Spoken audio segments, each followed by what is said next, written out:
Amid the coronavirus pandemic this year, Asia's airlines have been among the hardest hit.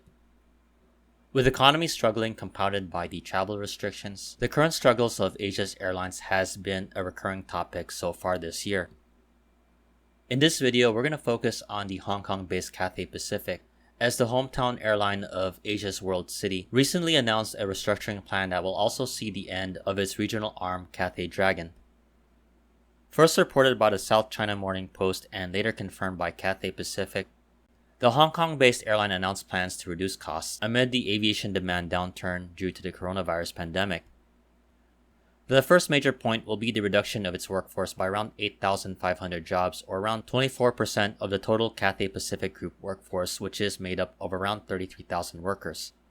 According to the airline, the number will be reduced to around 5,900 due to natural attrition, along with its current recruitment freeze. The airline is also continuing pay cuts, along with not issuing pay raises throughout its workforce, from the pilots and flight crew to airline executives. However, the most notable move in this restructuring plan was the decision to cease operations of its regional arm, Cathay Dragon, which has been a regional subsidiary for Cathay Pacific Group since the mid-2000s. In a statement released from the airline group is reportedly burning through 1.5 to 2 billion Hong Kong dollars per month, and the new restructuring plan is aimed to reduce that amount by around 500 million Hong Kong dollars. The current financial situation of Cathay Pacific is similar to what its other counterparts in Asia and around the world are currently experiencing.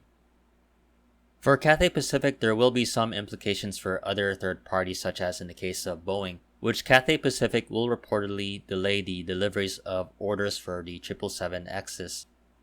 The new delivery schedule will see the aircraft delivered now through 2025 for the order of 21 of the jets, which is worth around $7 billion.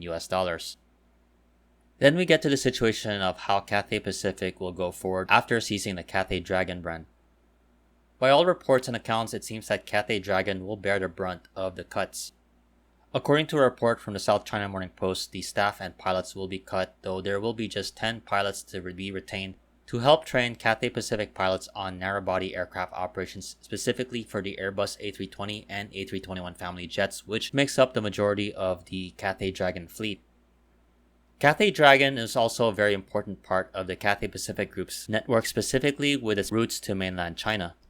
Of the 51 destinations of Cathay Dragon, 23 were mainland Chinese destinations, and it just so happens that Cathay Dragon operated most of Cathay Pacific's 370 weekly flights to the Chinese mainland.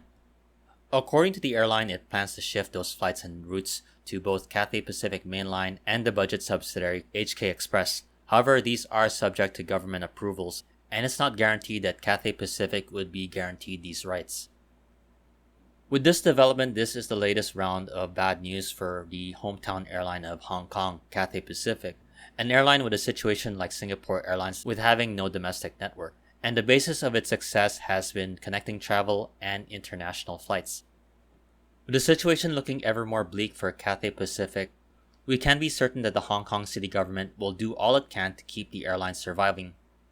A testament to this was in June when, as part of a 39 billion Hong Kong dollar recapitalization plan, the Hong Kong government got a 6% stake in the airline, as it played a vital role in securing the financial assistance for the Cathay Group.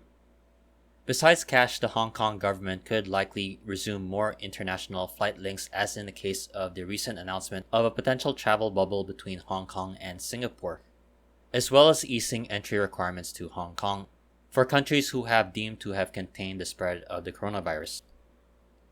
Like many of its aviation counterparts, Cathay Pacific is heavily reliant on the reopening of air travel for the majority of travelers.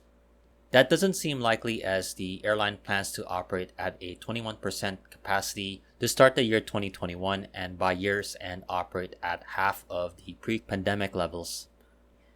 Ideally, they would love to see more travelers take to the skies. That can't happen soon enough, though there could be some potential challenges as in within its own company.